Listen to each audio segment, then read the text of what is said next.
Major story in the News Corporation papers today that lots of parents would be very interested in. Now, the country's wealthiest schools have been revealed. Now, this is fee-paying schools.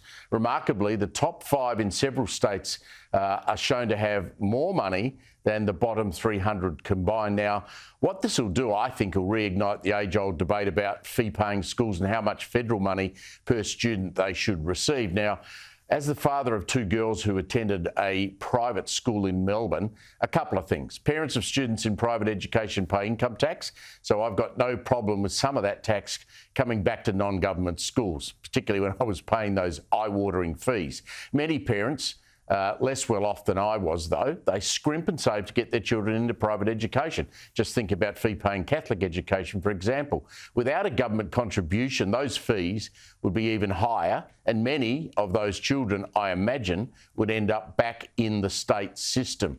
But, and it's a big but, I am uncomfortable when I see those same schools building extravagant sports complexes, installing upmarket cafes for students, funding expensive overseas trips. Joining me now is News Corp's education editor, Susie O'Brien. Great to see you again. We seem to circle around this debate, Susie, every couple of months about this debate about whether these schools should in fact receive any government money. What do you make of that? Well, the News Corp papers around the country today have shown just how vast the gulf is between public and private schooling. In Victoria, the wealthiest school is Haileybury, $677 million over 5 years of income, and that is more than the 200 poorest schools combined. I mean, you have to say, however you look at this, something is seriously out of whack. Yeah, and the fees to go to Haileybury would be eye-watering. I think I read today in the Herald Sun that it's something like $37,000, Susie, for a Year 12 student. If I think back to the checks I was writing when my girls were at school about 8 or 10 years ago, it wasn't $35,000, thank God, but it was a substantial income. I guess most of that money that the News Limited papers report, you got Brisbane Grammar, the most expensive in Brisbane, and you've got St Peter's College in Adelaide, which I know well as well. Most of that money comes from the fees that the parents are prepared to pay, right? That's not a lot of government money. Well, what is actually quite astounding is that Haileybury, for example, each kid gets about $35,000 a year in funding. 8,000 of that comes from federal and state governments. Federal and state taxpayers are propping up a wealthy school like Haileybury, to the tune of $8,000 per student, and there's about 4,000 students. And the same goes for most of those massive schools. $4,000 at Knox, $7,000 at Sydney Grammar. You've got enormous amounts of government money that are propping up these schools. And you know what? If these schools needed the money, they should get it. But these are schools with untold wealth, with, equestrian centres and polo fields and indoor aquatic centres. It's actually getting to the point.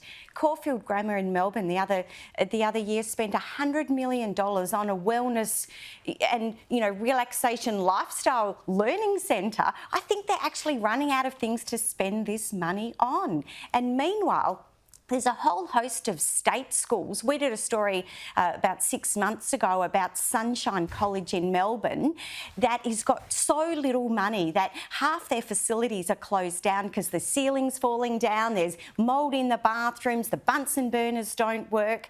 They're getting $20,000 per student a year, well under $35,000 at Haileybury or anywhere else. Is my memory right that a government, I can't remember whether it was the former Morrison-Turnbull-Abbott coalition government or whether it was a Labor government, they were not thinking about means testing this via the postcode of where the school was located? Did that ever happen? Well, it used to be done by postcode, and one of the things that came in under Gonski was they changed it to be based on parental income, and this is completely if this is properly implemented by the Labor government, it will change the whole funding landscape. So there's something called the SRS, and it's the School Resource Allocation. And so what it's found is that there's a whole heap, like hundreds and hundreds of private schools that are well over-resourced, that parents can afford to pay, that parents are willing to pay, and these schools are still being propped up hugely by the taxpayers. So what we are going to see, if the government goes through with these Gonski reforms, we're still talking about 10 years down the track, if they go through with these reforms, we're going to see a massive shake-up. And there will be a whole host of private schools that will be getting less and state schools that will be getting more. That's if they go ahead with it.